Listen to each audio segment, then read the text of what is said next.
तुला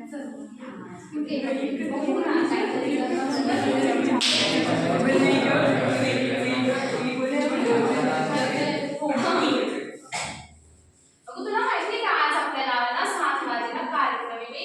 नाही अगं हो, इतर काही खेळाचा कार्यक्रम आहे. फुगडी, खो खो, कबड्डी. तुला माहिती आहे का? नाही मला माहितच नाही. या फुगडीचा कार्यक्रम मला येतच नाही फुगडी. बरं त्यांना विचारू. तुला फुगडी येते का ग? तुला येते का फुगडी? फुगडी म्हणजे काय? चल आपण खेळू ना. चल ग.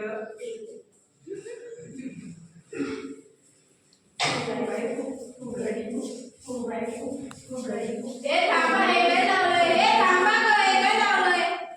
लावलंय? कुठे काय लावलंय? टिकली आणि पावडर आहे ना? लावलंय म्हणजे लावलंय. अगं लावलंय काय आणि करताय काय? एकच आहे. आम्ही लावत नाही आणि करत नाही. आम्ही मराठी खेळ खेळतोय. फुगडी. हो हो, खूपच मराठी खेळ आहे. तसंच कबड्डी, खो खो. माझं मामाचं पत्र हरवलं. चला तर आपण खेळूया मग. माझं मामाचं पत्र हरवलं, ते मला सापडलं.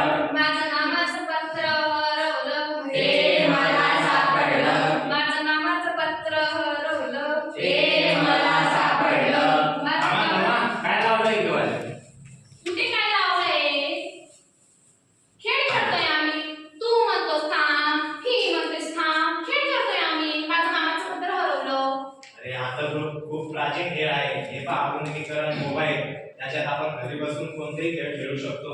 त्याच्यात आपण रम्मी, लुडो इत्यादी यांच्यासारखे खेळ खेळू शकतो. पैसे कमवू शकतो.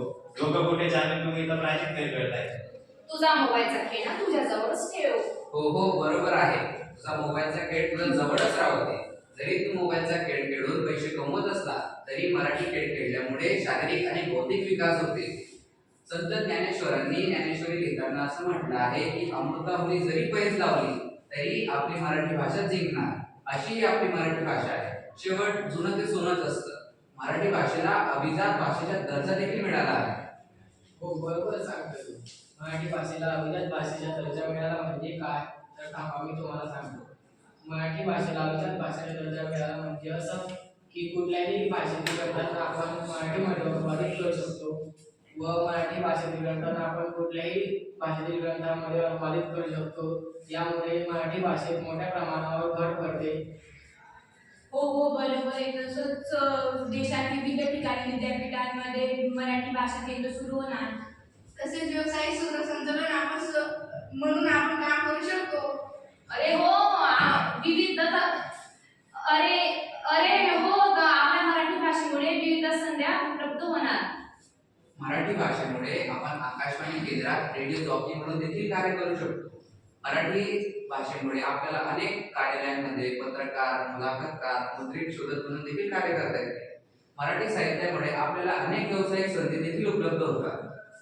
अरे मराठी भाषेत इतकी व्यवसायाची संधी आहे. मुगा जेव्हा या बोलायच्या लावला. अरे हो ठेवतो मोबाईल. कधी तुला या सर्व संधींचा लाभ घ्यायचा असेल तर तुला मराठी भाषेचे अवांतर वाचन करावं लागेल. अवांतर वाचन म्हणजे काय?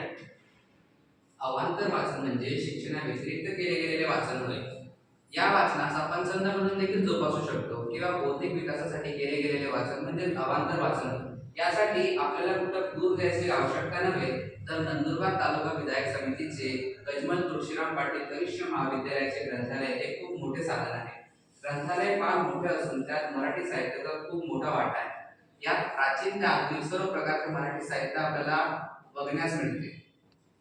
चला आता आपण ग्रंथालयात जाऊया. चला मग मराठी भाषेचे जतन करूया. मराठी भाषा प्रसिद्ध करून अभिजात दर्जा टिकवूया.